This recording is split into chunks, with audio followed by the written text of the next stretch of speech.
Limits of a function. Consider the function f of x maps to x squared, whose rule may be written f of x equals x squared. Suppose we let x get closer to the number 3. We don't have to be too exact about this, just imagine that x is a number slightly above 3, for example 3.000001, or a number slightly below 3, for example 2.9999999, and that from there x gets progressively closer to 3. What happens to f of x equals x squared as this happens to x? Common sense indicates that f of x equals x squared will get closer to 3 squared, which is 9, as x gets closer and closer to 3. So basically, as x gets closer and closer to 3, our y value gets closer and closer to 9, because 3 squared is 9. The number that f of x equals x squared gets closer to, as x gets closer to 3, is called the limit of f of x as x tends to 3. So as x gets closer to 3, as x tends to 3. And it's written like this. The limit of f of x as x tends to 3, or as x approaches 3, is equal to the limit of x squared as x tends to 3, or as x approaches 3. From our discussion above, the value of this limit is 9. So as x gets closer and closer and closer and closer to 3, y gets closer and closer and closer and closer to 9. Thus, we can write the limit of x squared as x approaches 3, or as x tends to 3, is equal to 9.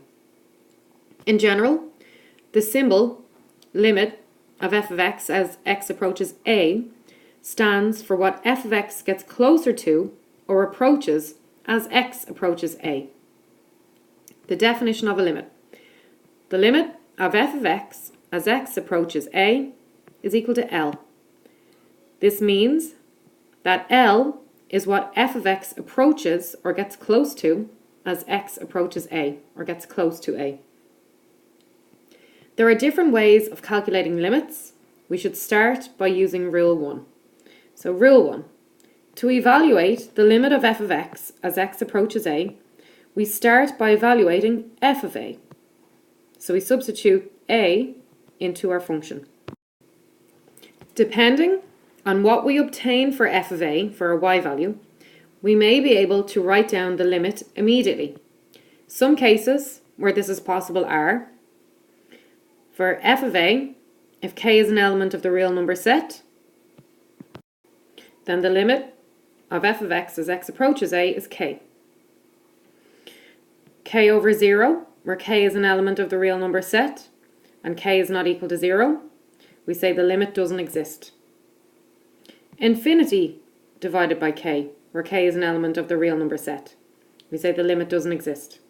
And k divided by infinity, we say the limit is 0.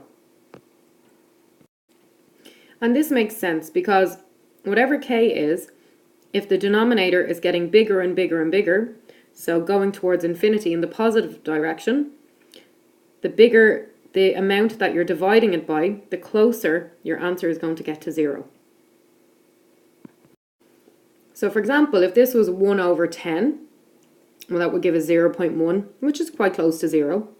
If it was 1 over 100, it would give us 0.01, which is closer to 0, but still not that close.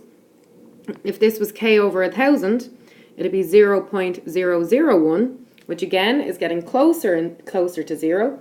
And the bigger that this denominator got, so the closer you got to infinity, so for example, if it was 1 over a million, you would end up getting really, really close to 0, and so on.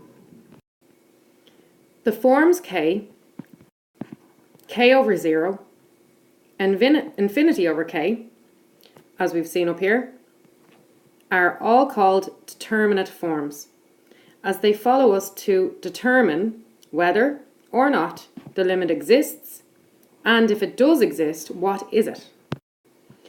The forms k over 0 and infinity over k result in a number that is infinitely large In these cases, we can say that f of x approaches infinity or minus infinity as x approaches a, which can be very useful information for constructing the graph of y equals f of x. Whether f of x approaches infinity or minus infinity will depend on the sign of k. And in the case of k over 0, or k divided by 0, infinity or minus infinity will depend on how the bottom line approaches 0. However, it should still be remembered that strictly the limit does not exist in either of these cases. So the limit does not exist in either of these cases, k over 0 or infinity over k. Example. Evaluate each of the following limits if it exists. Part 1. The limit of x squared plus 3 over x minus 3 as x approaches 4. So f of x as x approaches 4, or x is equal to 4, means we try to evaluate f of x when x is equal to 4. So the limit of x squared plus 3 over x minus 3 as x approaches 4 is going to be x squared plus 3 over x minus 3 as x is equal to 4. So we have 4 squared plus 3 over 4 minus 3, which gives us 19 over 1, which is 19. So the limit of x squared plus 3 over x minus 3 as x approaches 4 is 19. Part 2. We want to evaluate the limit of 2x minus 1 over x squared plus x minus 12 as x approaches 3. So again, we're going to substitute each of the x values highlighted here in blue for 3. So we have 2 times 3 minus 1 divided by 3 squared plus 3 minus 12, which gives us 5 over 0. And since we cannot divide by 0, the limit does not exist.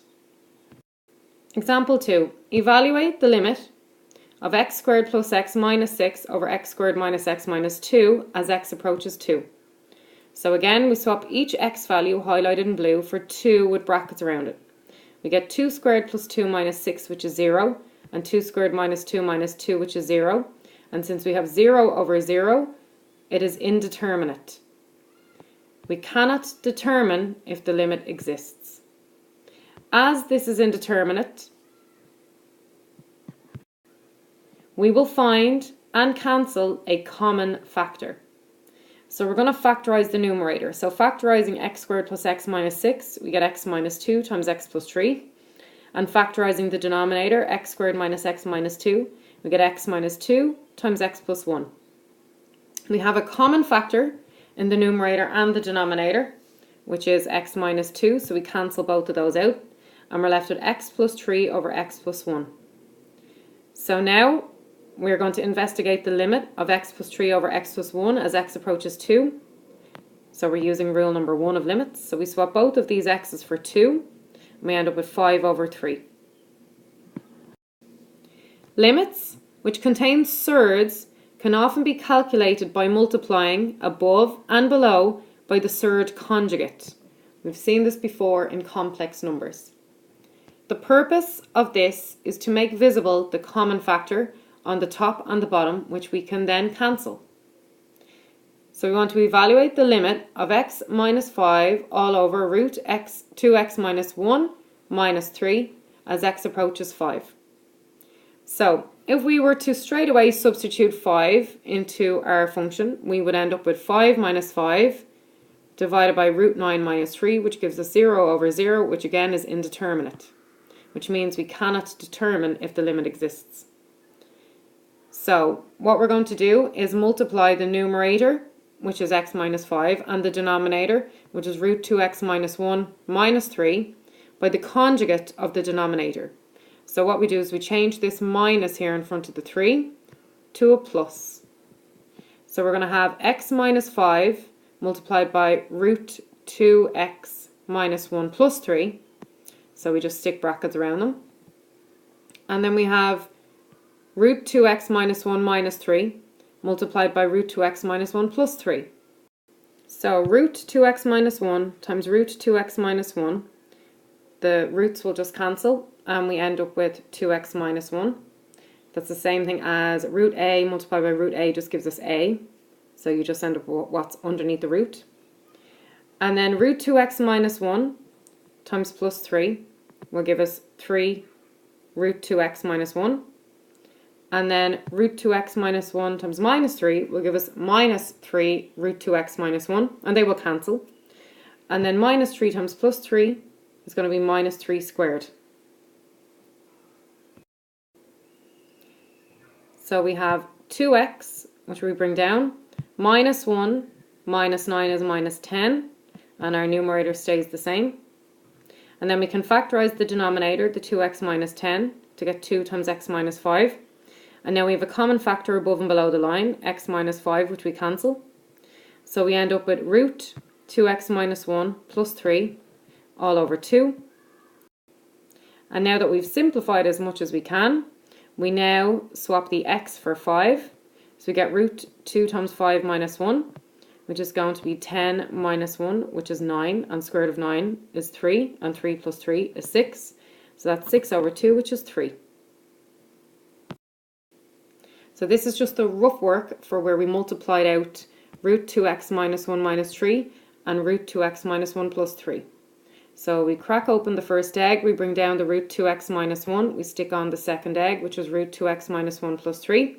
We bring down the minus 3, again we stick on the second egg, which is root 2x minus 1 plus 3.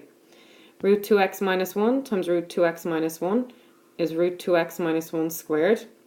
Root 2x minus 1 times 3 is 3 times root 2x minus 1. Minus 3 times root 2x minus 1 is minus 3 root 2x minus 1. Minus 3 times 3 is minus 9. Root 2x minus 1 squared, the root and the squared will cancel, leaving us with 2x minus 1. 3 root 2x minus 1 and minus 3 root 2x minus 1 will cancel, leaving us with minus 9. And 2x minus 1 minus 9 is 2x minus 10.